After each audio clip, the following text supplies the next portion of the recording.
It was supposed to be a relaxing business trip 2 weeks away from the constant noise of neighborhood politics, HOA emails, and the ever-watchful eyes of the self-appointed queen of the community, Karen. I owned one of the largest properties in the development, a modern mansion at the top of the hill that overlooked the rest of the neighborhood.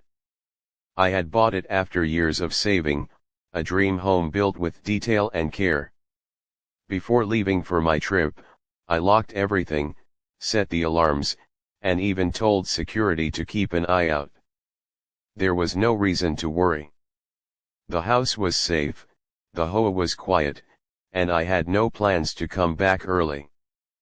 But life rarely goes the way we plan. My flight back was moved up a few days because of a cancelled client meeting. I figured I'd surprise my wife and spend the extra time relaxing at home before diving back into work. As the car pulled into the gated community, I noticed how calm everything looked.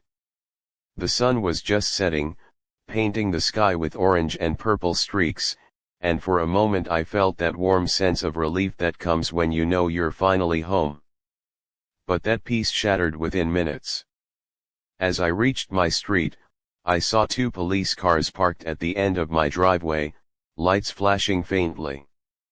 My first thought was that something bad had happened nearby, maybe an accident or a burglary. But when I pulled closer, one of the officers raised his hand, signaling me to stop. Confused, I parked on the side of the street and got out of my car. "Sir, this is a private residence," one of the officers said firmly, stepping toward me. "I know," I replied, trying to stay calm. "It's my house." The officer gave me a skeptical look. "We received a call from a resident here, said there was a possible intruder trying to access this property." I frowned, my heart starting to pound. "Intruder? I literally own this property. My name's on the deed." Before he could respond, I heard a familiar voice from behind the patrol car. Karen. She was standing there, arms crossed, wearing her usual smug expression. "That's him," she said loudly. "That's the man I saw trying to break in. This house belongs to the Homeowners Association now. The owners are out of town." For a second, I thought I had misheard her. "What did you just say?" I asked, stepping forward. She smirked.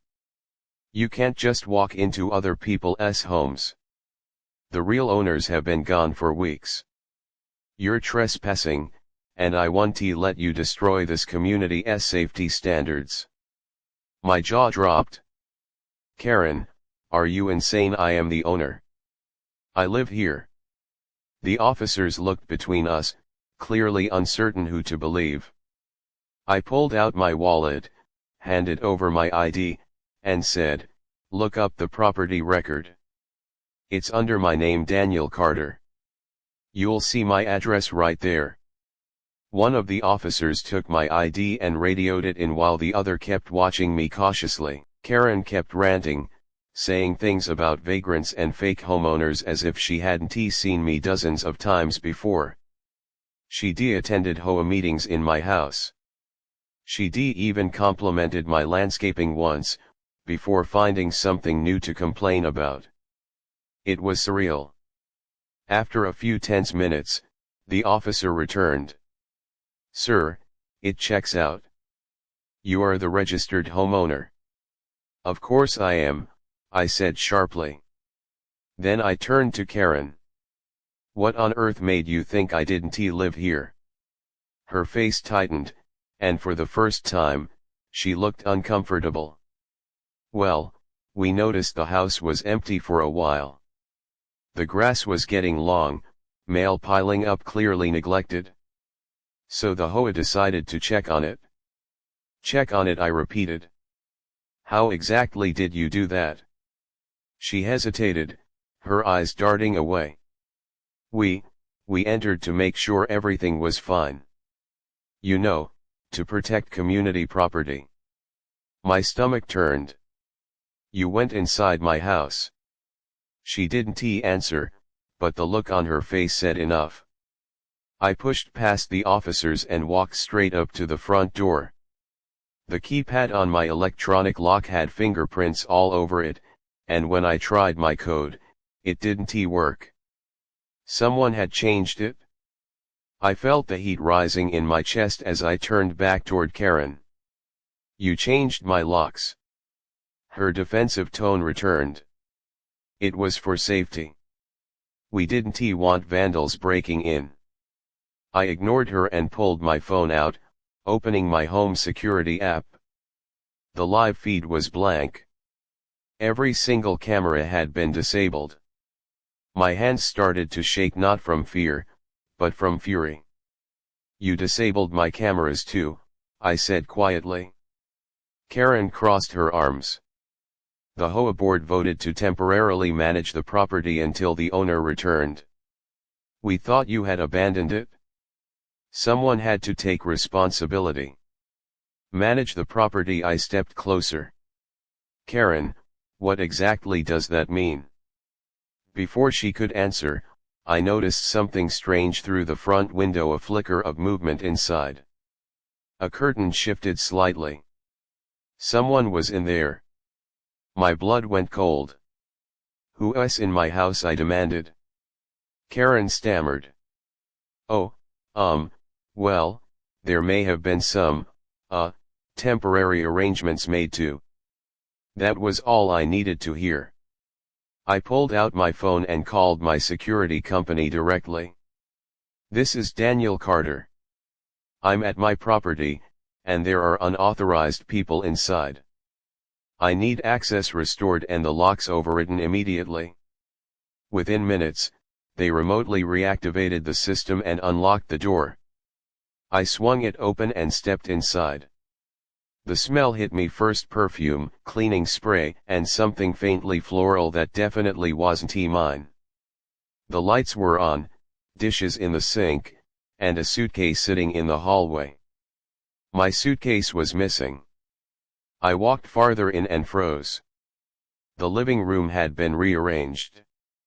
My furniture was covered with new throw blankets, decorative pillows that weren't mine, and a framed photo of Karen sitting on the coffee table. You've got to be kidding me, I said under my breath. Behind me, Karen's voice trembled. Now wait a minute, this isn't what it looks like. I turned around slowly. Really? Because it looks like you've been living in my house. The officers, realizing what was happening, stepped inside too. One of them raised his eyebrows when he saw the setup. Ma'am, care to explain this? Karen's face went pale. It was just temporary. We thought the owner wasn't coming back. The HOA authorized me to make sure everything stayed in order. I was just maintaining the property. By living in it, I shot back. Sleeping in my bed, using my things, changing my locks, and disabling my security, that's not maintenance, Karen, that's breaking and entering. The officer turned toward her. Ma'am, I think you should step outside. Karen started protesting, insisting it was a misunderstanding, but they weren't buying it. As they escorted her out, she kept repeating the same phrase, I was just doing my duty as HOA president. When the door finally closed and her voice faded, I stood there in the middle of my living room, surrounded by the chaos she'd created. My home, my sanctuary, had been invaded under the guise of community care. I took a deep breath, feeling a mix of anger, disbelief, and something else, relief that I had come home early. If I hadn't, who knows how long she would have stayed here, pretending it was hers. That night, as I changed every lock and reset every code, I promised myself one thing: this was just the beginning. Karen had crossed a line that couldn't be ignored, and I wasn't going to let her hide behind HOA rules this time. After the police escorted Karen off my property, the house finally went quiet again, but the silence didn't feel peaceful. It felt tense, heavy, like the walls themselves were still holding their breath. Every room I walked into reminded me of her presence: the throw pillows she bought, the strange floral scent clinging to the curtains, the rearranged furniture that no longer looked like mine. It was surreal, standing inside my own home and feeling like a guest. I spent most of that night cleaning, throwing out everything she touched, scrubbing away any sign that she ever been there. But no matter how much I tried, the thought kept creeping back: how long had she been living here, and what else had she done while I was gone? By the next morning, I decided I needed answers. I called the security company again and requested the system logs for the past month. When they emailed the report, I sat down with my laptop at the kitchen island, scrolling through the data. My cameras had been disabled 2 days after I left town. Then, the door sensors showed constant movement, doors opening and closing, even late at night. Someone had been coming and going freely, treating the place like a hotel. The strangest part: multiple access codes had been used. Not just mine. Someone had created new entries in the system. That meant Karen hadn't been alone. The realization hit me like ice water. She'd been letting other people inside my house. I scrolled further down the log and noticed a pattern: activity increased on weekends, mostly in the evenings. Lights turned on in multiple rooms, music played through the smart home system, and the thermostat settings changed constantly. I clenched my jaw, furious. This wasn't just an overreach, it was a full-scale invasion of privacy. I forwarded everything to the police officer who had handled the initial incident and attached the photos I'd taken of her belongings inside my house. He called me back within the hour. "Mr. Carter," he said, "from what I'm seeing, this isn't just trespassing anymore. If she was living there and giving others access, that's criminal misuse of property, possibly even fraud depending on how she represented herself." Fraud. The word stuck in my mind. I thanked him for the follow-up and hung up, still trying to wrap my head around how she could pull this off. That's when my doorbell rang.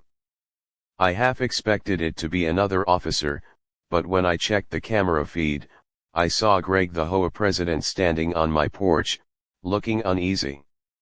I opened the door and gestured for him to come in. He sighed as soon as he stepped inside. "Daniel, I heard about what happened. You have no idea how embarrassed the board is right now." I crossed my arms. "You should be. She used HOA authority to break into my house." Greg nodded, running a hand through his hair. "I didn't approve any of it. She must forged the authorization letters. We found out this morning she'd been telling the board you'd moved away permanently. Claimed the HOA was taking over maintenance of the property. She even convinced the treasurer to approve funds for upkeep." I stared at him. "So she used HOA money to live in my house?" Greg winced. "It looks that way. We're still auditing the accounts, but she definitely filed expense reports: cleaning services, groceries, even utilities. All billed to HOA funds under your property address." I felt my blood boil. She wasn't just squatting, she was stealing. Greg nodded gravely. "The board is filing an internal complaint and cooperating with the police. Trust me, she's finished. But I wanted to warn you, she's already threatening to sue, claiming you defamed her by calling the cops." I laughed bitterly. "She can try. I've got more evidence than she could ever handle." Greg gave a weary nod and left soon after, clearly relieved that I wasn't blaming him directly. I appreciated that he was trying to make things right, but I couldn't shake the anger building inside me. Karen hadn't just crossed a line, she'd jumped over it and set it on fire. And now she wanted to play the victim. Later that afternoon, I drove to the HOA office to get copies of any paperwork she had filed. The secretary recognized me immediately, her face pale with guilt. "Mr. Carter, I'm so sorry about all this," she said quietly, handing me a thick folder. Inside were forms supposedly signed by me, maintenance approvals, inspection requests, and even a document authorizing temporary residency for HOA oversight. My signature was forged perfectly. I stared at the papers in disbelief. Did no one verify this? She swallowed nervously. Karen said you sent the forms from overseas and that you didn't have phone access while traveling. She was the HOA vice president. We didn't think she'd lie. I didn't bother hiding my frustration. Well, she did.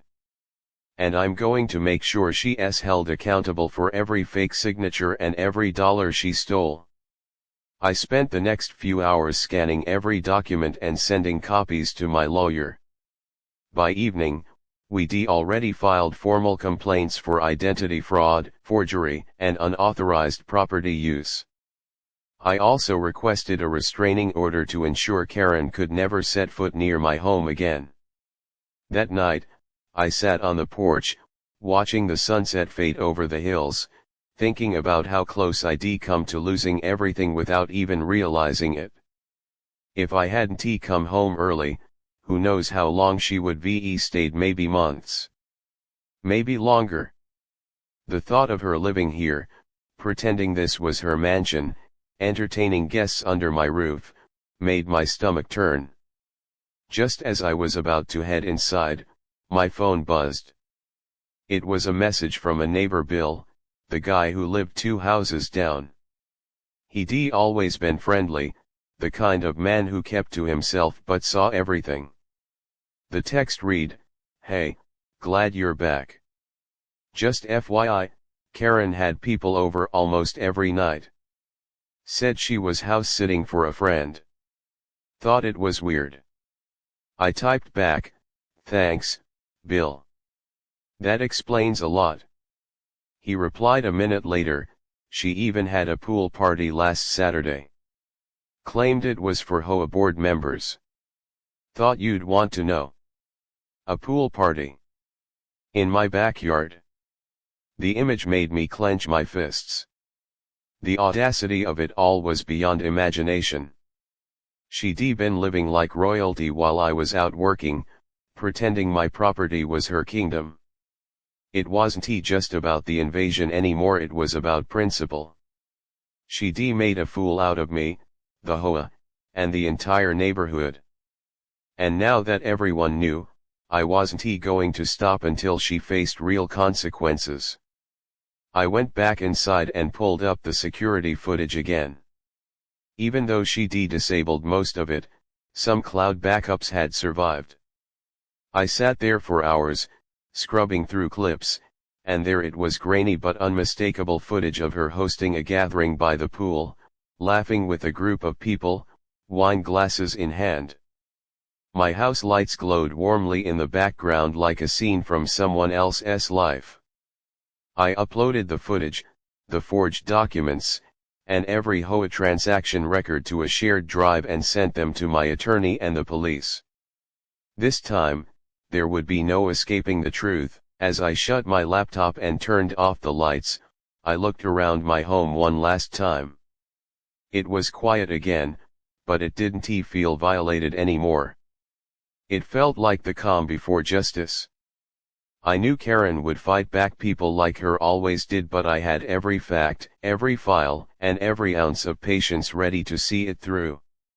She thought she could claim my home as her own, but soon enough, she'd find out that this time, she'd picked the wrong house, the wrong neighbor, and definitely the wrong man to mess with. The morning after I sent the evidence to the police and my lawyer, I woke up feeling strangely calm. It was that kind of quiet before a storm, the kind you can sense deep in your chest. I made coffee, sat by the window, and watched the sun rise over the driveway that had once been the scene of chaos. The reflection of the morning light on the hood of my car reminded me of how quickly things can spiral when people like Karen think they can manipulate others. But today wasn't about anger. It was about closure. The police had told me they would be meeting with Karen and her attorney at the HOA office for an official statement. I decided to show up, not as a victim seeking sympathy, but as a homeowner who wasn't going to let his name or property be used again. When I arrived, the parking lot was already half full. HOA members stood outside in small groups, whispering, pretending they weren't waiting for drama. Greg, the HOA president, spotted me first. He looked exhausted but relieved.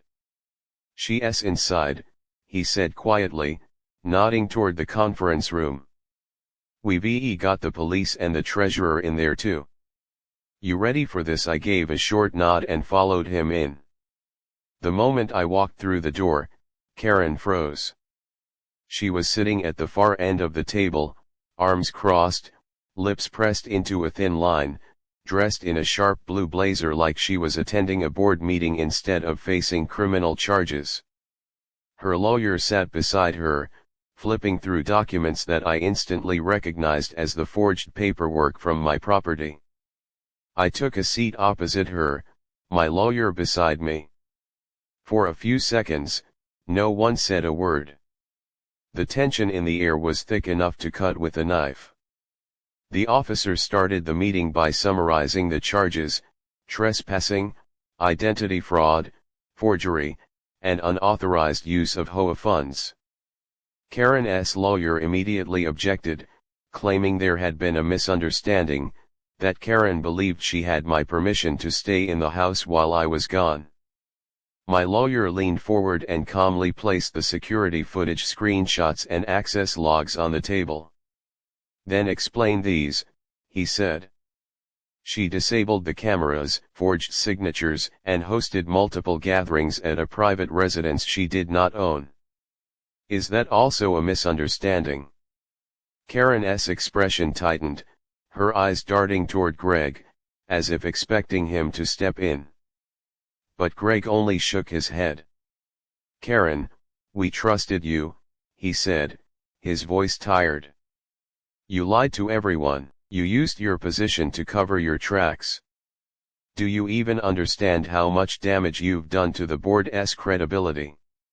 For the first time, Karen's confidence cracked.